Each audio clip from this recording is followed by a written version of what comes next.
Racikan Berita 1. Assalamualaikum warahmatullahi wabarakatuh. Waalaikumsalam warahmatullahi wabarakatuh. Hari ini kita di Lampung disuguhi suasana yang sangat menakjubkan.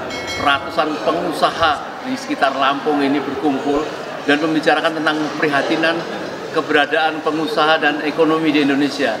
Dan yang paling saya tangkap tadi, Pak Epi mengingatkan, janganlah kita ini menjadi negara bermental BLT katanya itu. Nanti akan dijelaskan beliau. Kita ini di bawah kita banyak sekali harta karun, tetapi rakyat disuguhi seolah-olah tidak mempunyai kemampuan dikasih BLT. Nah, ini yang dibangkitkan dan merasa semangat tadi para pengusaha. Kita semua dari Jakarta mengajak itu ada Pak Edi dan lain sebagainya. Mungkin Pak Epi, kami sedikit menanggapi masalah itu, Pak. Iya, terima kasih Bang Salim dan teman-teman semua tadi. Ini acara seperti ini kan sebetulnya acara rutin, acara rutin di setiap daerah, di mana pengusaha-pengusaha itu berkumpul. Dan apa yang kita lakukan sebetulnya bagian dari membangun karakter bangsa. Kenapa kita tadi berbicara tentang BLT? Karena sebenarnya kan kalau kita lihat dengan resource yang luar biasa yang dimiliki oleh orang Indonesia, seharusnya tidak seperti inilah ya keadaan bangsa Indonesia, tidak sesusah ini. Buktinya salah satu adalah BLT. Kalau ingin seperti kita ambil contoh ya di Australia. Di Australia itu ada satu program yang dilakukan oleh pemerintah. Itu namanya candy money. Candy money itu uang permen. Itu diberikan kepada anak-anak suku aborigin. Gitu. Kita bisa tangkap kemana arahnya gitu ya untuk meredam, tetapi mereka akan tetap terpelihara gitu. Dipelihara kemiskinan. Karena tugas pemimpin itu membangun karakter. Jadi apalagi dengan modal yang begitu hebat. Kalau kita lihat Korea Selatan bahkan tidak memiliki apapun. Tetapi karena kita bangun karakternya, maka bangsa itu bisa tumbuh. Nah, di Indonesia harusnya bisa menjadi bangsa yang lebih hebat daripada Korsel. Itu seperti disampaikan oleh seorang profesor di Korsel. Indonesia harusnya lebih hebat dari Korsel, yang dalam waktu cepat itu menempati urutan ekonomi ke-11, ya, tanpa memiliki resource yang cukup. Ya, tidak punya tambang besi, tidak punya batu bara, tapi mereka bangkit. Nah, di Indonesia justru sebaliknya, yang punya semua tetapi miskin. Tapi tambangnya dimiliki konglomerat. Ya, artinya tidak mencapai pada kesejahteraan masyarakat. BLT sebagai sebuah antitesis daripada itu. Harusnya membangun karakter, malah kita meruntuhkan karakter dari bangsa kita sendiri. Yang harus dilakukan adalah bagaimana membuat bangsa produktif. Bagaimana aset-aset itu terdistribusi, memberikan nilai nilai tambah kepada masyarakat. Apa yang itu yang kita kritisi. Tadi, Mas. Ya. Jadi tadi kan Mas Epi kan di dalam bicara soal review segala macam yang tadi tidak cocok dengan profil bangsa dengan postur kita seperti itu. Nah, sekarang saya jadi ingat kata-kata mantan ketua KPK Abraham Samad. Ini mafia tambang kita kalau diberesin, bukan cuma kita bisa bayar utang kita 7.000 triliunan itu, tapi tiap warga bisa dapat santunan 20 juta setiap bulan. Persis. Itu artinya kan masalah distribusi, pengelolaan. Distribusi. Nanti bicara pimpinan berarti kan? Iya. Atau transparansi kejujuran. Jadi ada satu kegagalan besar kepemimpinan kita dalam era-era terakhir itu. Apa? Jadi kita keluar dari logika pembangunan karakter. Jadi karakter. Buktinya masyarakat korupsi yang luar biasa. Korupsi kan persoalan karakter, persoalan moral di tingkat pimpinan, di tingkat elit. Di bawah orang BLT yang kita lihat bukan produktivitas. Sektor-sektor yang dulu dikuasain oleh diisi oleh ekonomi rakyat berpartisipasi tergusur. Ya, bahkan ojek pun dulu kan sektor rakyat, ini menjadi oligark gitu. Nah, ini yang harus menjadi koreksi. Mas, di tengah tahun politik ini ada nggak harapan bahwa semua sumber daya alam yang berlimpah itu bisa dilaksanakan sesuai amanat konstitusi pasal 33? Nah, ini kan masalah kesadaran gitu. Selalu ada harapan gitu. Kenyataannya sumber-sumber kekayaan ini justru ditemukan kan gitu. Nah, ini kita berharap semoga bangsa ini bangkit kesadaran, pemimpin memahami apa yang dibangun. Intinya adalah character building. Hari ini kan kepemimpinan sendiri, rekrutmen tidak dengan character building, tapi brand building. Jadi orang lebih senang dengan citra, lebih bermain-mainnya di situ, tidak bermain-main di pembangunan karakter. Jadi apa yang Pak Epi dengar dari keinginan pengusaha-pengusaha di Lampung ini atau pada umumnya pengusaha yang Pak Epi kunjungin dari? Ya, ini kan pengusaha-pengusaha yang terdidik, gitu ya, bukan mereka memilih komunitas, mereka membahas sesuatu, gitu, sehingga bisa melihat benang merah itu di mana sebetulnya. Dan tentu ke depan kita menginginkan kepemimpinan dengan 2 periode sekarang hampir 10 tahun modal sekarang kan seperti itu, hanya candy money ya kan, sementara sumber-sumber dasarnya dikuasai secara sangat melintir manusia. Apakah kita masih bisa berharap bahwa model sekarang ini dilanjutkan oleh pelanjutnya atau sama kali berubah? Jadi gini, selalu ada harapan dan perubahan besar itu selalu bisa terjadi. Bahkan bisa lahir dari satu orang. Seperti Singapura lahir dari Lee Kuan Yew, Deng Xiaoping di Cina, kemudian Mahathir Muhammad ya, gitu. Nah, dan orang-orang seperti itu kan banyak di Indonesia sendiri banyak. Tugas kita itu menemukannya. Dan sudah ketemu belum? Nah, jawabannya kita lihat nanti di 2024. Kayaknya dia punya jawaban ya. Amin. Dan sekarang kita bersama dengan pimpinan pengusaha atau tergabung dalam IIBF, yaitu Mas Nizar dan Mas Sodik. Beliau dari Pringsewu. Mungkin sedikit bisa sampaikan ada apa ini pertemuan pengusaha ini, ada satu pertemuan rutin atau ada sesuatu yang sangat memang penting di dalam peristiwa hari-hari ini? Baik, Assalamualaikum warahmatullahi wabarakatuh. Ini adalah hari peristiwa yang sangat luar biasa untuk para pengusaha, terutama pengusaha di Lampung. Jadi pengusaha di Lampung itu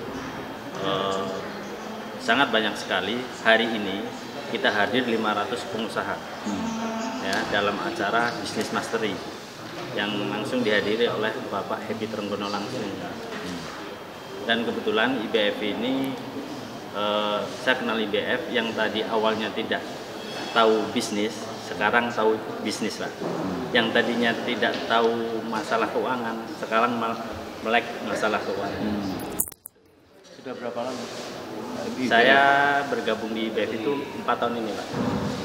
IBF di Lampung sudah Di 2013. 2013. Iya. 2013. IBF sangat membantu para pengusaha-pengusaha ini untuk bangkit, Pak. Karena kita 2 tahun kemarin itu termasuk dilanda pandemi. Jadi banyak sekali pengusaha-pengusaha yang down. Nah, dengan hadirnya IBF ini salah satunya untuk penyemangat dan memotivasi kita untuk bangkit kembali, Pak. Untuk perekonomian yang lebih baik. Kalau Pak Sodik sendiri kebetulan mengelola usaha di bidang apa? Saya sementara ini di perusahaan di usaha di perikanan. Oh, perikanan. Lampung ini apa saja? Perikanan, Lampung ini untuk omset perikanan mungkin per bulan bisa sampai 11.000 ton per bulan. Untuk darat ya, perikanan darat, tawar. Seperti itu. Baik, mungkin Pak Nizar ya. Pak Nizar juga dari Pringsewu. Terima kasih. Perkenalkan nama saya Nizar Ma'arif, asal dari Pringsewu. Alhamdulillah hari ini saya bisa berkumpul bersama teman-teman pengusaha Selampung dalam acara bisnis series yang langsung dihadiri oleh pemimpin IBF atau pendiri yaitu Bapak Hepi Trenggono. Saya sangat bahagia sekali bisa bertemu dengan teman-teman yang sefrekuensi, yang sevibrasi sehingga memacu saya untuk tetap semangat dalam menjalankan usaha. Alhamdulillah saya bersama Pak Sodik, beberapa kader dari Pringsewu cukup antusias untuk mengikuti acara bisnis series ini. Di awal tahun dengan tema Sinergi Membangun Negeri, yang jelas kita ingin menjadi seorang pengusaha muslim yang hebat di Indonesia. Jadi Pak Nizar ini menilai bahwa pertemuan rutin sama pengusaha itu memang sangat penting. Sangat penting Pak, karena kita ingin membangun komunitas yang positif Pak, sehingga kita selalu bersemangat untuk menjadi yang terbaik. Ini kalau kaitannya dengan tahun politik ya, orang sedang berbicara tentang politik itu, apa pengusaha ada punya kepentingan terhadap harapan-harapan penguasa ke depan? Yang jelas sebagai seorang pengusaha tetap kita punya kepentingan Pak. Yang penting kepentingan itu pertama ekonomi Pak. Ekonomi kita harap lebih baik setelah Pilpres ini.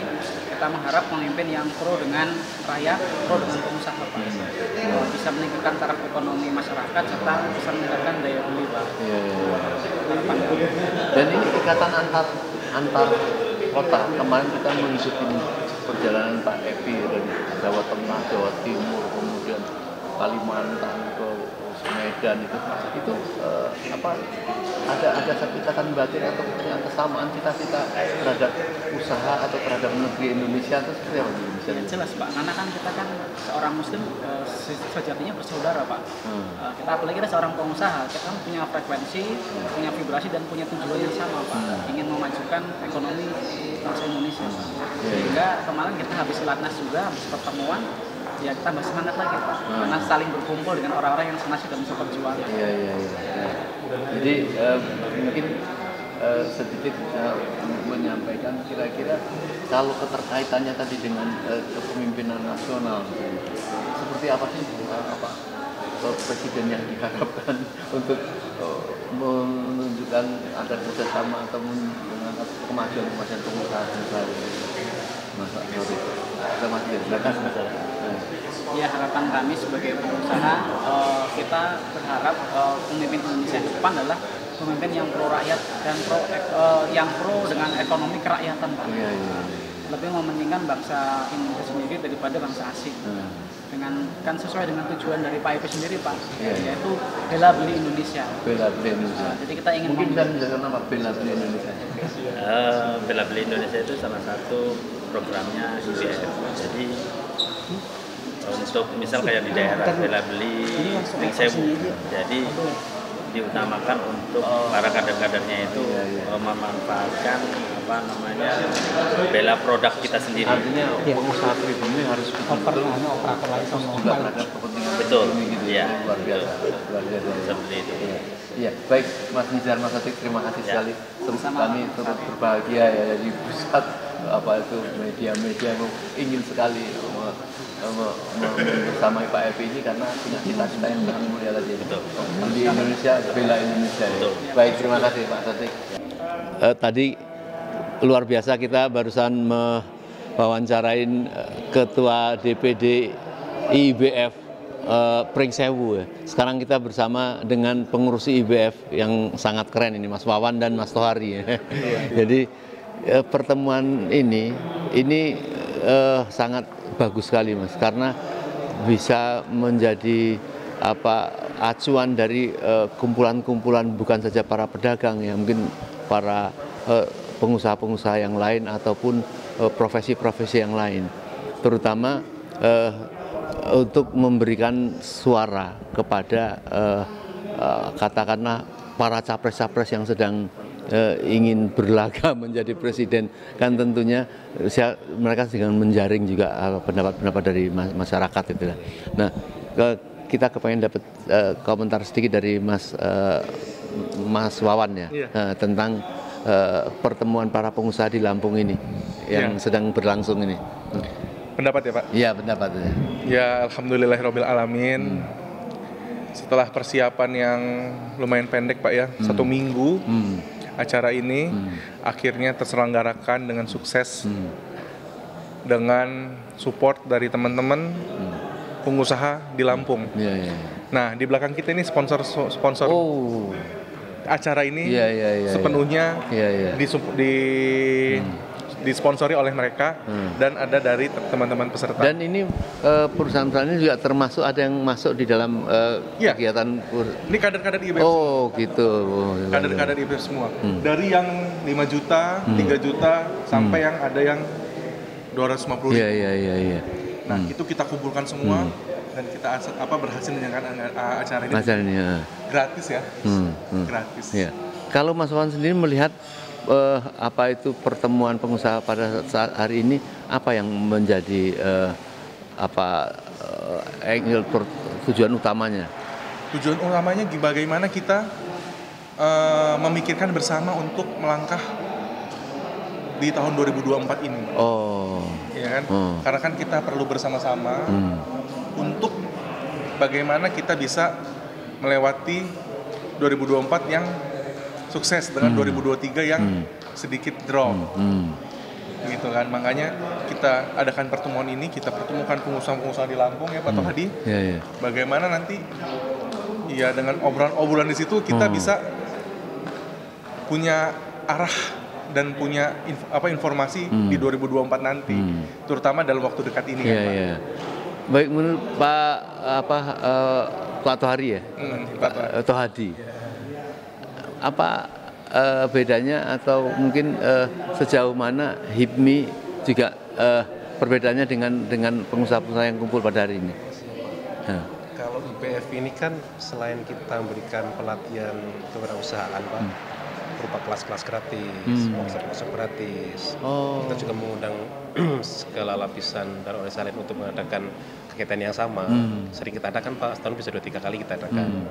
Karena Business Mastery kita adakan di Rutan Bukit Randu. Sekarang kita adakan dan gratis Pak ininya, kita nggak pungut biaya. Jadi yang membedakan itu gini Pak, kalau kita kan memang ada kaderisasi Pak, ada sekolah gratisnya, ada ikut workshop-workshopnya. Dan kita sesuai dengan namanya Indonesia Islamic Business Forum Pak, ada Islamnya di situ Pak. Jadi selain muatan-muatan ekonomi, kita ada muatan-muatan syariat Islamnya Pak. Bagaimana cara berbisnis sesuai dengan tuntutan agama kami, mana yang diperbolehkan, mana yang tidak, termasuk anti riba misalkan. Nanti ini kan sangat mulia sekali ya, melakukan itu.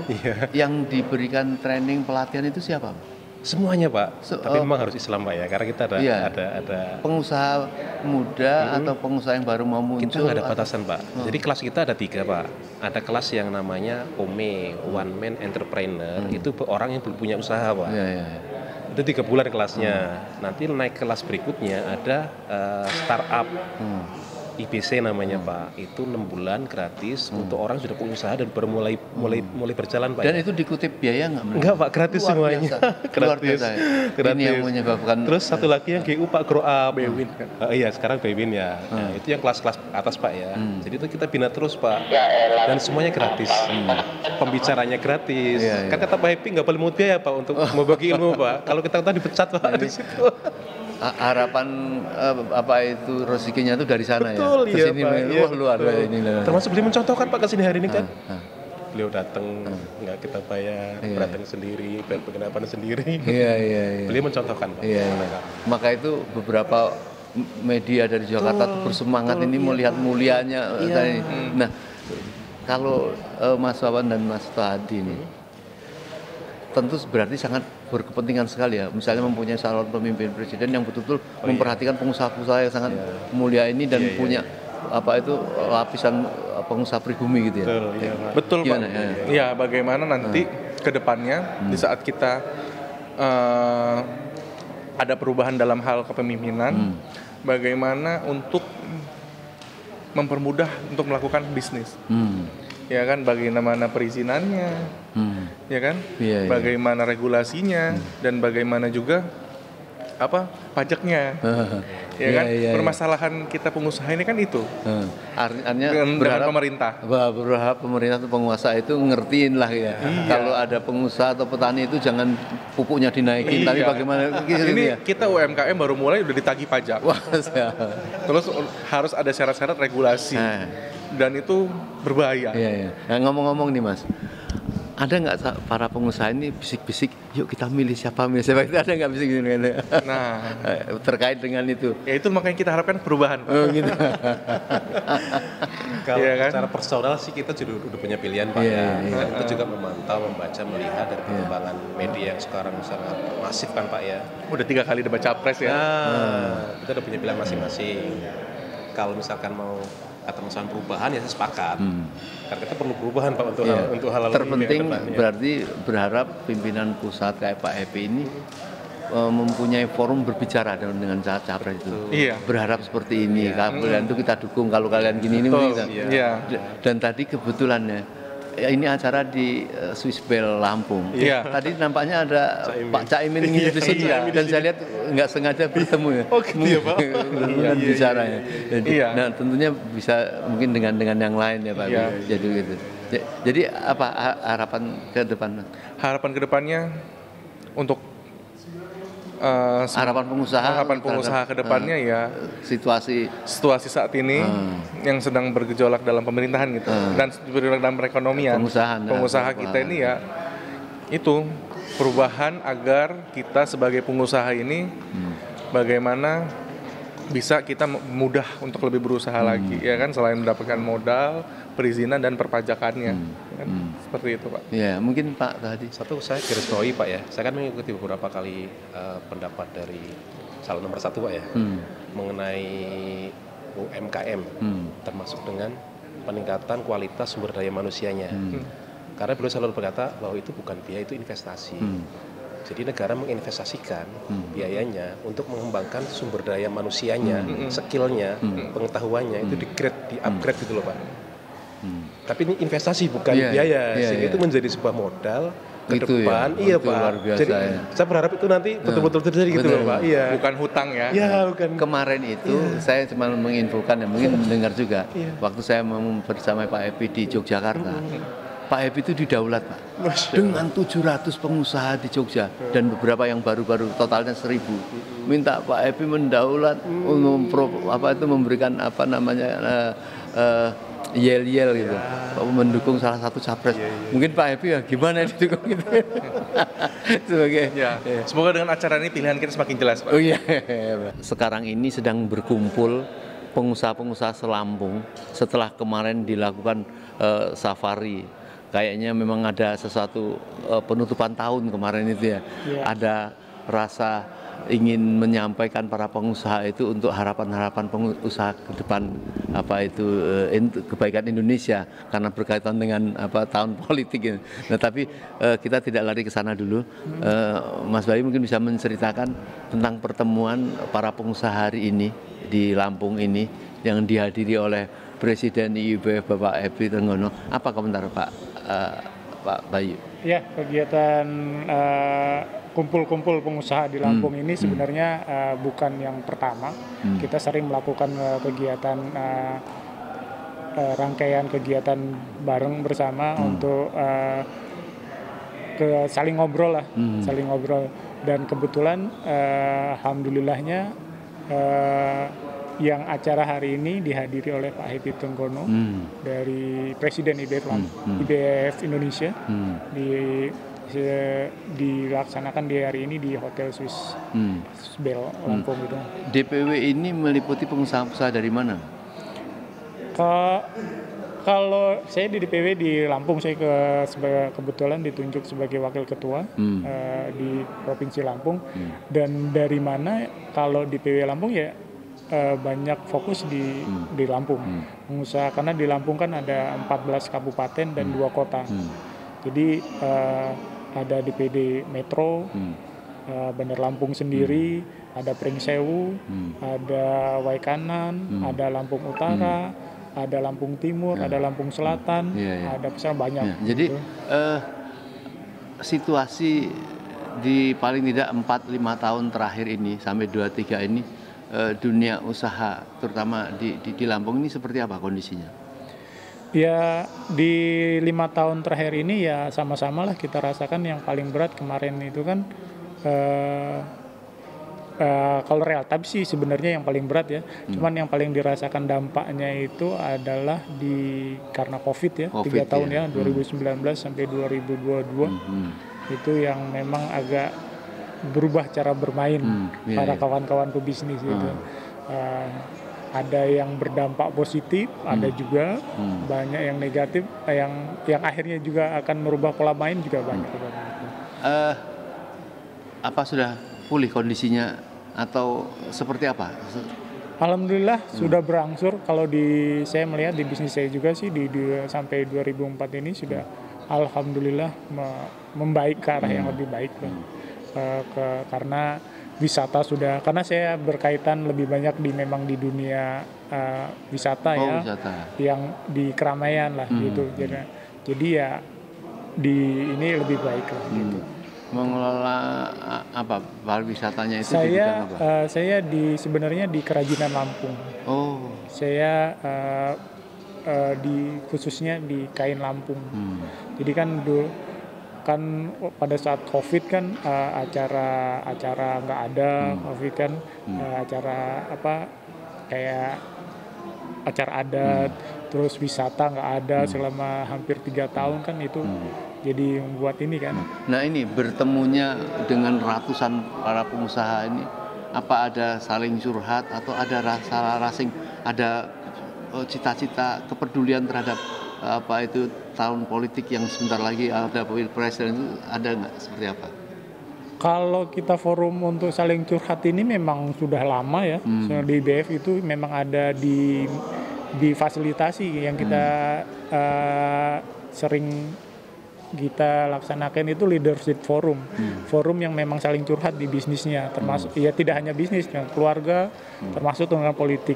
Dan di tahun politik ini ya memang lebih banyak sih bicara tentang politik sih memang, karena ya sambil bicara bisnis kan politik sangat berpengaruh di bisnis gitu, karena siapapun kepemimpinannya dia akan memutuskan tentang peraturan, tentang undang-undang yang berkaitan tentang dunia usaha. Pernah secara formal kumpulan pengusaha ini bertemu atau menghadap gubernur untuk membicarakan sinkronisasi atau keluhan-keluhan apa yang terjadi dunia usaha di Lampung ini? Pernah. Kita kan kemarin juga kegiatan ini juga bukan yang pertama ya. Kegiatan yang nasional kemarin juga kita pernah terakhir Silatnas IBF, kita sebagai tuan rumah. Pernah juga dari pemerintahan provinsi juga hadir. Kita pernah di audiensi juga dipanggil sama Bapak. Terus dengan pemerintahan kota kita juga mentor banyak diminta untuk mengisi tentang kegiatan-kegiatan mereka, tentang diskusi tentang para sesama UKM lah. Saya tadi mendengar sedikit pembukaan dari Pak Epi tadi, sangat luar biasa ya, menggambarkan bagaimana potensi Indonesia itu tidak pantas kalau menjadi negara yang miskin, karena semua memiliki motivasi-motivasi seperti ini memang sangat perlu ya bagi pengusaha-pengusaha muda yang sedang memulai usaha ini, bahwa menyadari Indonesia ini ternyata kaya apapun punya, seperti orang perikanan, apalagi perindustrian pariwisata dan sebagainya itu. Mestinya tidak boleh kendor ya. Iya, itu yang sering disemangati Pak Happy kepada kita para pengusaha, karena kita belum sadar tentang potensi negara kita, apa yang kita punya, terus juga terutama lebih ke karakter. Karena kalau Pak Heti mengistilahkan itu elang, tapi kalau dari kecil diasuh ayam, dia lupa terbang. Masya Allah, ya. Gitu. Jadi ini masalah karakter. Dia menyampaikan ini masalah karakter. Kalau kita tidak sadar bahwa negara kita ini negara kaya, ya nggak akan terbang-terbang gitu. Ini yang luar biasa, karena saya lihat kumpulan pengusaha yang lain itu dia berkumpul karena berharap dia dapat proyek dari dari apa itu kepala pimpinannya yang kebetulan pejabat misalnya. Tapi ini jauh luar biasa ya, memberikan satu motivasi baru, semangat baru lah bahwa kita memang sebenarnya kita mampu. Cuman karakter kita sebagai karakter yang lebih bisa memimpin atau masih dijajah. Baik, terima kasih. Tapi sebelum terakhir nih mau bocoran nih. Kira-kira sudah punya apa itu tujuan siapa sih capres yang dituju gitu? Setelah melewati perdebatan ketiga, saya lebih yakin sih 99%. Masya Allah luar biasa. Jadi memang turut bangga juga ya para pengusaha mempunyai presiden yang berkarakter. Jadi itu yang lebih berkarakter. Iya. Baik, ini yang pentingnya sangat poin sekali untuk bisa menularkan kepada adik-adik yang sedang memulai usaha dan sebagainya. Terima kasih Mas. Sebetulnya kami ini kan bukan politikus, bukan politik, tapi kami pengusaha. Tapi sebagai pengusaha selama 30-an tahun di bidang perikanan dan peternakan ini, hari ini kami betul-betul terpuruk. Terpuruk itu ya seperti saya utarakan sampaikan tadi, harga telur ayam terus harga daging ayam broiler itu sama di udang pun itu betul-betul harganya jatuh, Pak. Antara harga pokok produksi, biaya produksi dengan harga panen di kandang pun itu panen pun kita nggak tambah untung, malah tambah rugi. Jadi karena daya beli masyarakat yang sangat rendah. Nah, karena daya beli masyarakat yang sangat rendah itu, itu kan karena kebijakan politik yang kurang canggih. Saya anggap itu kegagalan dalam pembangunan politik baik mikro maupun makro.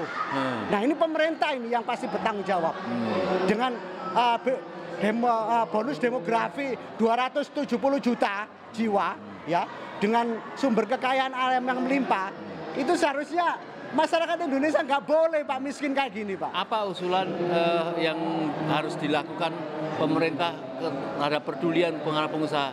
Ya, kita sebagai pengusaha ini sekali lagi kami sebagai pengusaha itu prihatin, kita membutuhkan betul-betul pemerintah yang berpihak kepada rakyat, bukan berpihak kepada peng-peng yang saya sampaikan tadi. Peng-peng itu oligarki, pengusaha, segelintir pengusaha yang rakus yang tidak pemerintah lebih membela pengusaha yang rakus daripada membela rakyat itu sendiri. Apa yang menyebabkan tadi begitu Pak Ulul mengusulkan seperti itu, ratusan pengusaha menyambut gembira atas inisiatif itu, apa mungkin yang menyebabkan itu? Saya pikir faktor ekonomi mikro itu kita nggak bisa munafik lah, Bang. Kita nggak bisa bersandiwara hari ini. Realita di lapangan itu masyarakat kita hari ini betul-betul terpuruk. Betul-betul terpuruk, ya terpuruk. Nah, tadi hampir 500-an, 600-an lebih tadi itu pengusaha tadi. Saya yakin mengalami hal yang saya pribadi alami. Saya di sektor produksi, mereka di sektor real, UMKM, di lapangan. Itu mengalami hal yang sama. Apa kesalahan secara umum menurut Pak Ulul? Apakah kepedulian kurang atau memang sengaja ingin mengambil keuntungan dari para pengusaha, bukan berpikir sebaliknya bagaimana membantu para pengusaha yang ingin dikoreksi kepada penguasa selama paling tidak ke pemerintahan sampai 2024 besok gitu. Ya, makanya Pak, pemerintah yang sudah terlewati ini saya anggap gagal.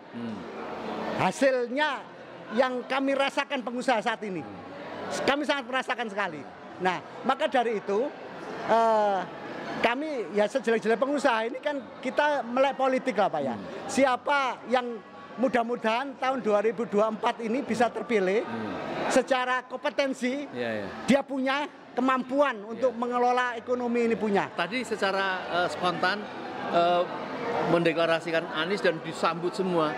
Apa yang menyebabkan satu saja kira-kira setuju terhadap capres Anies ini? Saya yakin IQ, tingkat pemikiran masyarakat kita ini kan rendah, Pak. Pola kesadaran terhadap politik dan tingkat pendidikan. tingkat pendidikan masyarakat Indonesia ini kan hampir 80% itu kelas 7. Artinya SMP aja nggak lulus. Tapi yang pengusaha-pengusaha ini kan rata-rata bos, Pak. Ya, Pak ya. Saya yakin mereka punya pemikiran yang sama. Hanya 01 Anies Muhaimin itulah yang mampu untuk melakukan perubahan terhadap pembangunan ekonomi yang hari ini terpuruk. Baik, terima kasih Pak Ulun. Pemirsa, kita dengar tadi dari Pak Ulun, beliau memimpin deklarasi tadi dan langsung disambut oleh pengusaha dan berharap sekali presiden yang akan datang terhadap pedulian terhadap masyarakat pengguna usaha ini dan memilih Amin dan dan Muhaimin. Semoga apa yang diinginkan oleh para pengusaha di Lampung ini terkabul ya. Terima kasih Pak. Amin, Ya, amin, Pak. amin. Ya. Assalamualaikum.